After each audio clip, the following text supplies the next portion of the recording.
This is Audiblegate. The journey to a fair deal for authors and narrators, with your hosts, Jacob and Jason. Bringing you the real facts and people behind this truly mind-blowing cluster. Then Bezos asked and postulated in 2017. Is your work depriving you of energy, or is your work generating energy for you? You could be out of work, depressed and demoralized about your work situation, and your family wouldn't want to be anywhere near you. And authors and narrators, those seed-bearing plants and trees on the land that bear fruit with seed in it, were shocked, dismayed, and traumatized by their missing royalties.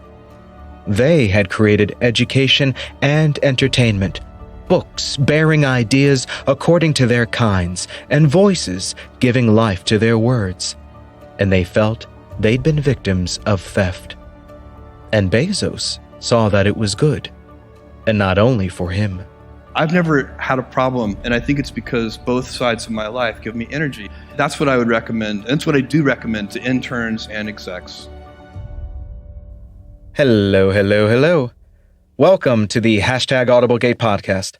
My name is Jason Lasky, and Jacob Daniels, my British brother-in-arms, my drier, wittier, and sexier half, has the week off, since he nobly pulled double duty in my absence for episode 2 with Colleen Cross, the Canadian accountant turned writer turned money hunter who, after some thorough research into Audible's missing sales debacle, owing to a major glitch back in October 2020, uncovered the messy math that appears to grossly favor Amazon's and Audible's coffers and has left authors and narrators struggling to understand why their royalty payments are severely lacking. You can check out episodes 1 and 2 on your favorite podcast app. This week's episode, Harmonious Rocket Science, features Mr. Noel Eastwood, psychologist, author, narrator, and Australian.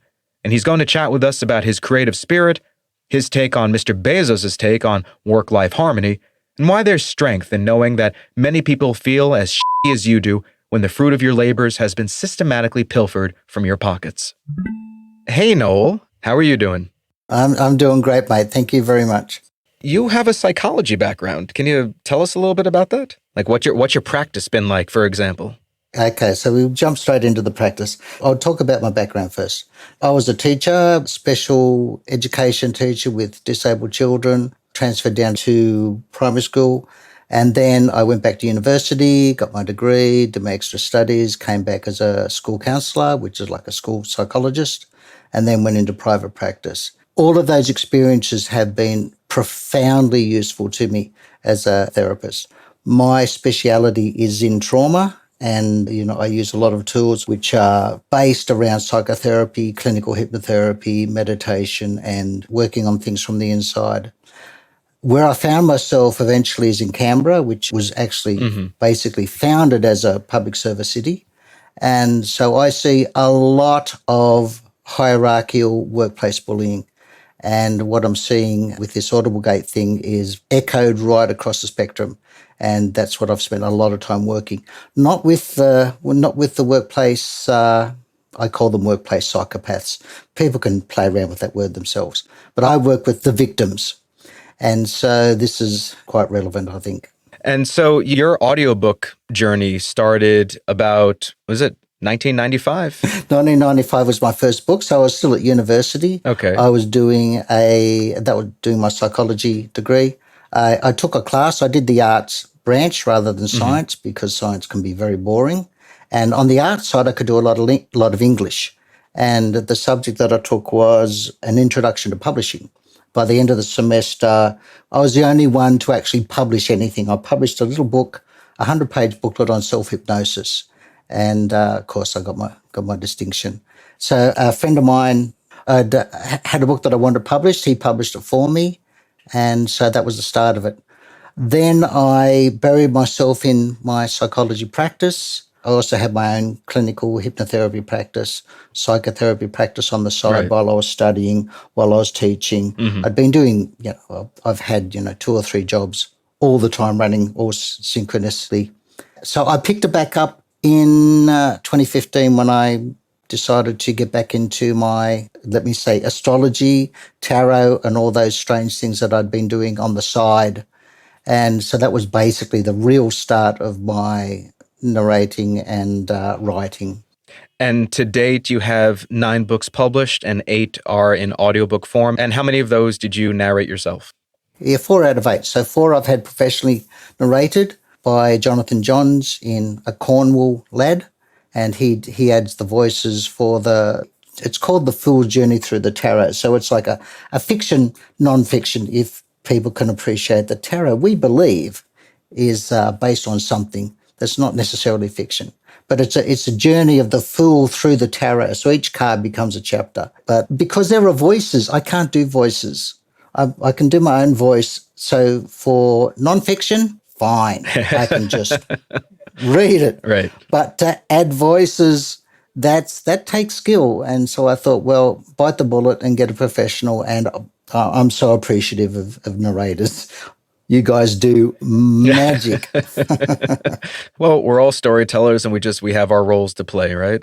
So how much of your, let's say, income is based on these audiobooks? Oh, cripes. 40% is audio income from my audiobooks. But over the past 18 months, that's actually dropped, even though I've added another 4 books, that is crazy. My income from audiobooks should be around 60%. If it followed the path, the trajectory that it was taking 18 months ago, easily 60%. If that much of your income was being generated by audiobook sales, then the reasonable conclusion is that your audiobooks were selling quite well. They were. Yeah, that's why I produced another 4 books. I thought with the way things were going, I can invest another large sum of money in professional narration. Mm-hmm. And then I can actually start having some decent holidays and enjoy my retirement. That's what the goal was. Right. But then the butt fell out of it and the glitch happened. Right. And yeah, so we're all now fighting to have our rights returned to us. Yeah.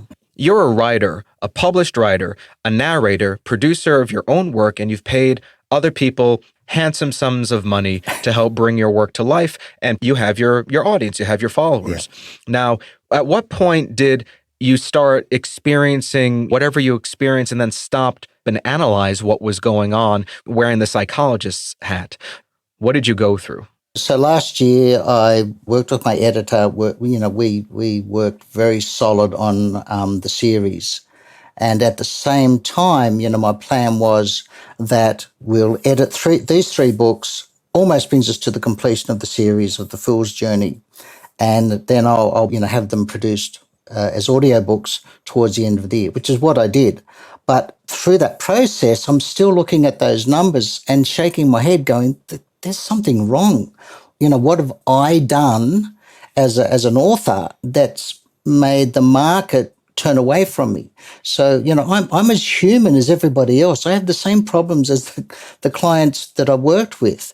And, being a psychologist doesn't make you immune to everybody else's problems. Sure. In fact, it sort of amplifies it because you're aware of what's actually happening. There's no immunity bestowed upon a doctor to be healthy or their children are healthy. It just doesn't happen like that.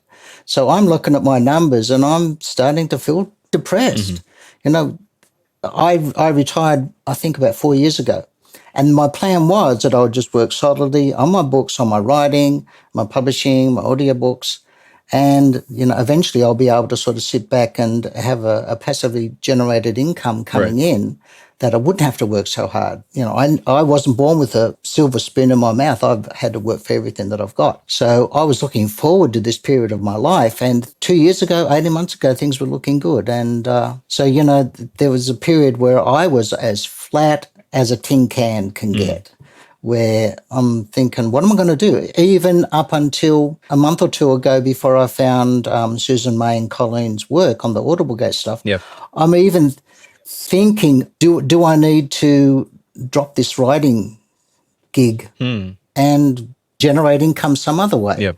Like I wrote in my article, I can't eat beans and potatoes forever. Like it's all right to save up some money and and do it that way. But there comes a time where, you can only tighten that belt so much.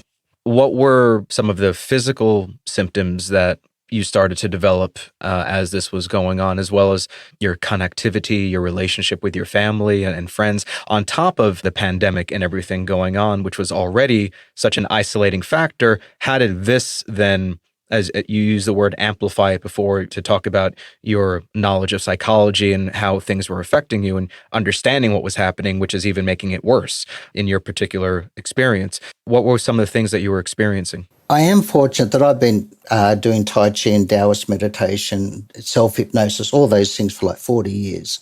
So I do have a buffer. Okay. So when I'm flat and crashing, I will take myself off and meditate. I'll process things. I've got a number of tools in my kit bag that I've used for a very long time. And I do a lot of dream work. So I do a lot of insightful work to look at, where am I going? I set my goals. Everything that I teach my clients, Right. I try to do myself. Right. But it still doesn't stop you from feeling that sense of despair that you've come so far and there's that brick wall. You hit the brick wall and what can you do? You can't go around it. It goes too far. You can't go under it. You can't go over it. Right. So, in Taoist terms, you just got to slow things down and just see how things ride out. And that's when I thought, I'm not getting any traction doing this myself. I went searching for authors of audiobooks. Are they having the same problems that I'm discovering? And sure enough, there's worms in the woodwork. My word, there's heaps out there. It's only once we start talking about it that you discover how bad the worms are, the barnacles in the ship, because the audiobook industry ship is sinking for independent authors and independent narrators. It is sinking. And writers and narrators, looking at your studio there and looking at my little office here, we work in isolation. We don't talk a lot with each other. And it's only when we get on the forums that we discover that other people are having the same problems as we are. And that's when we've found out that Audible are doing things that they should not be doing. So in terms of physical symptoms, fatigue is a big one. Sure. When people get depressed, they just fall flat. And exhaustion, creativity, wow. So like any other performer or artist or sports performer, when you're in the zone, you're phenomenally creative. I will dream sentences, paragraphs, chapters. I will dream them and I can't wake up. I can't wait to get out of bed in the morning. I'll be up before dawn to smash out what I dreamt. But along comes this, this glitch, and that disappears. And trying to find what they call it writer's block, but it's a little bit more complicated than just having a block. It's a complete psychological, and we know that the psychology affects our neurobiology, our immune system, and our physical body. It affects our brain waves, our attention, our coping strategies. So when you can't create like you normally can, you know that you can do it, and then you start to doubt yourself. And then that just makes it worse. I've lost the edge. And when you believe that, then you just can't write. I couldn't even sit at the computer and put out a sentence. I would pick up my notepads. I've got notepads everywhere and there's scribble all over them. I couldn't even pick up a notepad and scribble out what I would put in the next chapter. I couldn't even do the next chapter. It's that level of doubt and loss of creativity. And it's not just depression. Like, I know depression. I've worked with depression. I've had depression. Depression is like the common cold for humans. Depression and anxiety, doubt, all of those things, everybody has it. I don't know anybody that's immune to those things, unless they're psychopaths, of course, and narcissists. But, when you're experiencing it yourself and you know what's going on, doesn't seem to make a great deal of difference in being able to produce anything of any quality at all. So the things that I'd written in those periods are basically garbage, and I just could not get into that zone. I could not produce the quality that I normally can produce. What I tried to do, they just get screwed up and thrown in the bin. and I've got to redo it all. So fortunately, that's coming back. But Good. not knowing the cause of it, that's the worst thing. And when you think that you're the cause of it, that's the worst bit, because how do you come back from that? So, when you look back at the process to go from being a complete novice to producing a book that people actually enjoy, when they send you emails saying, loved your work, you're a genius, or, things, wonderful things like that. And then you sit there and you look at the blank piece of paper, or you look at the crappy mind map that you've just drawn and you just shake your head, screw it up and throw it in the bin. So, yeah, it's one would say tragic. You've been in contact with many authors who have also been suffering from this experience. And what have they said to you? They're having the same experiences. We're basically all pulling audiobooks out of Audible, and we're not producing. If Audible have 80% of the market, so that means you're trying to generate that 80% from 20%. It's really hard. So what do? You spend between $2,000 and $10,000 having a book professionally narrated and produced. On 20%, you're not going to make that money back. Those of us are sort of living on the edge anyway, then you just don't produce. Audible put up what they promised by the beginning of March, I guess by the end of March now, their new and improved sales board. Have you had a look at yours? Because I'm in Australia, we're not allowed to join Audible Direct. We're in the antipodes. We're on the other side of the world. We're down under. So for some strange reason, we're like lepers. We have to stay on that island and they'll ship supplies over to us. So I go through Findaway. And so I see Findaway's version of my sales. So I can't actually see what's happening with Audible, but I'm reading everybody else's posts on the forum, and they are shocking. Some of the posts are like, I had 330 sales today. And then the next post will be, well, that's disappeared. Now I've got 0. It's all over the place. It's a dog's breakfast. It is terrible. When I read the conversations that authors are having with Audible support staff, it's a one-sided conversation. Hey, guys, will you help me with this? Yeah, sure. Why don't you contact the support finance team? Yeah, but I've done that 5 times. You are the support finance team. It's atrocious.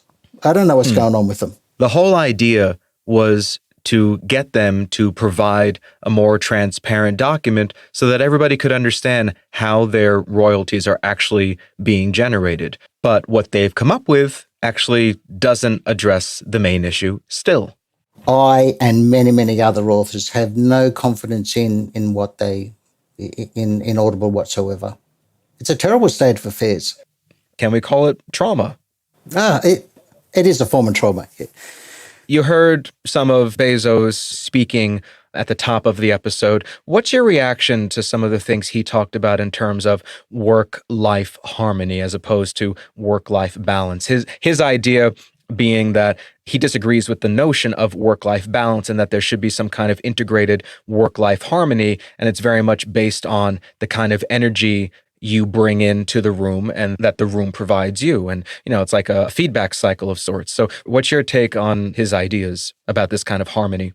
Yeah, I was listening to that and thinking, number one, if he's applying to that to his staff, the hundreds of thousands of people work for him, then he has no idea whatsoever what they're going through. If he's applying that conversation to the providers that provide him with the quality that we do, he has no idea.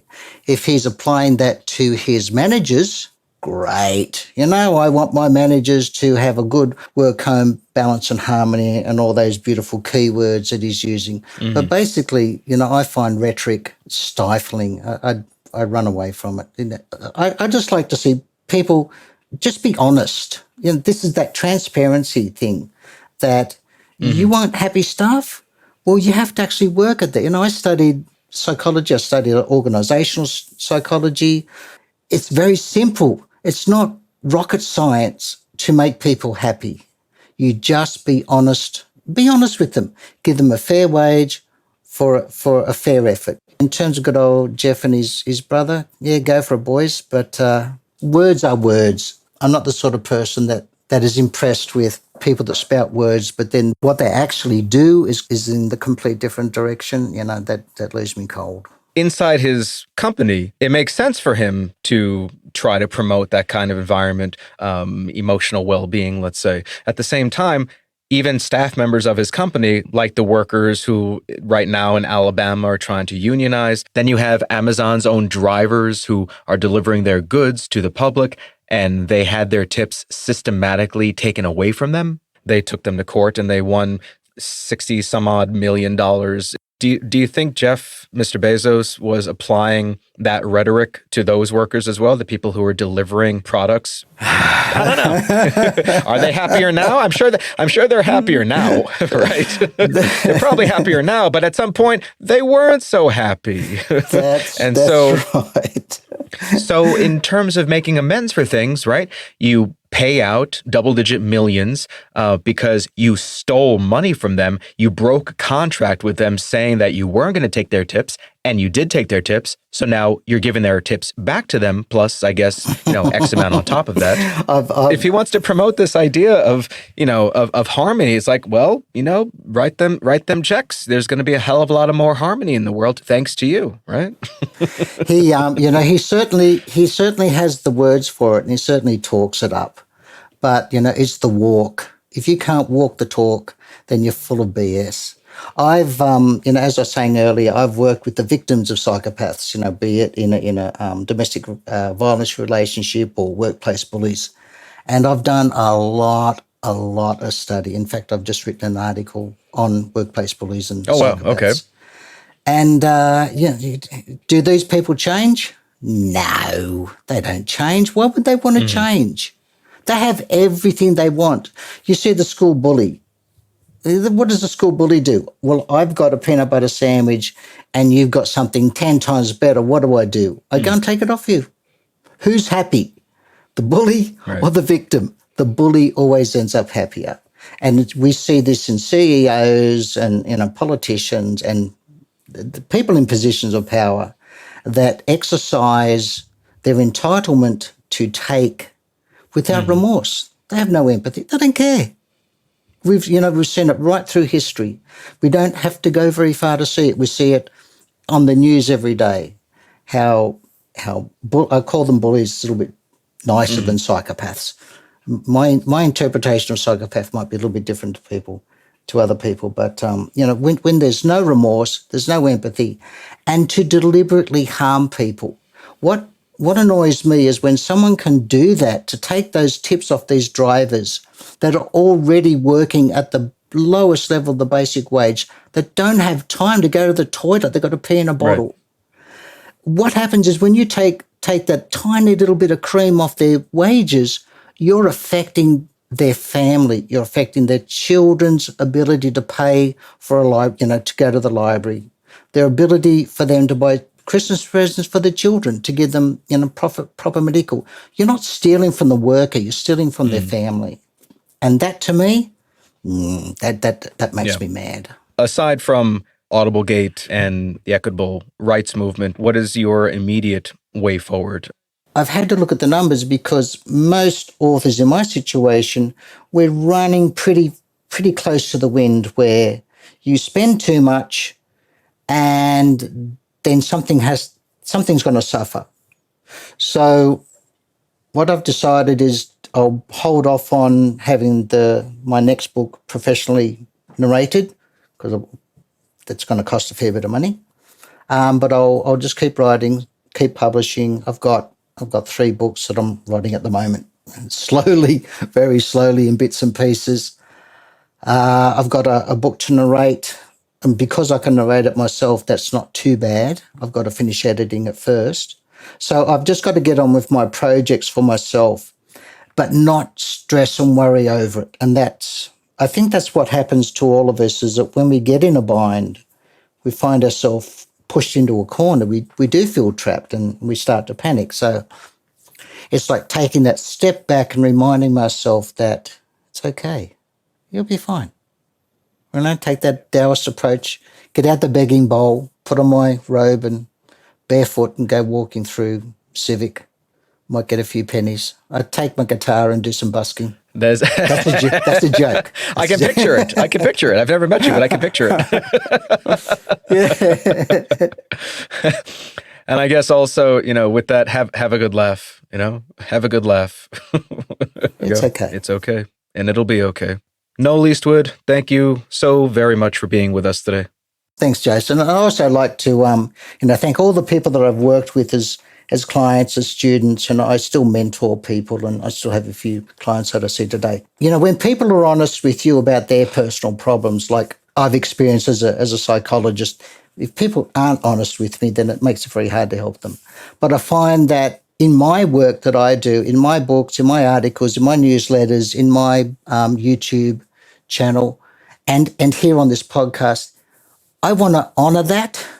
I want to be able to say, hey, you guys are honest with me. We should all be honest with each other. But thank you so much, Jason. Thanks again, Noel. Well, there you have it, folks. What to say? People put in their time, their energy, their creativity, and yes, their money. And they're hoping for a return on these personal investments that is equitable, fair, and just. And those of you authors, narrators, engineers, publishers, seasoned veterans, and newbies who are still scratching your heads at this megatech versus content creator clusterfuck, I invite you to take a look at your new and improved sales dashboard and ask yourself, does this add up? Is everything here that's supposed to be here? Or maybe read about Amazon's delivery drivers in their court case. Or maybe look into what's going on in Alabama. If Amazon and Audible are so awesome, then why are so many people so upset? So get your vaccine, wear your mask, keep your distance, stay healthy, and work hard to generate positive energy that's going to keep your work and life in perfect Bezos-branded harmony. Bye. If you'd like to read more about Audiblegate, please visit audiblegate.com, where you'll find further analysis into the growing situation with regular updates, including Susan May and Colleen Cross's original blog posts. And please share this podcast on all your social media with #Audiblegate to keep the momentum going. This is a serious situation with potential legal and financial ramifications, and it's really important we reach as many people as possible. Thanks to Orchestralis, Serpent Sound Studios, and Summit for the music and quotes used in this episode. Written and directed by Jason Lasky and Jacob Daniels. Edited by Jacob Daniels. This is Audiblegate.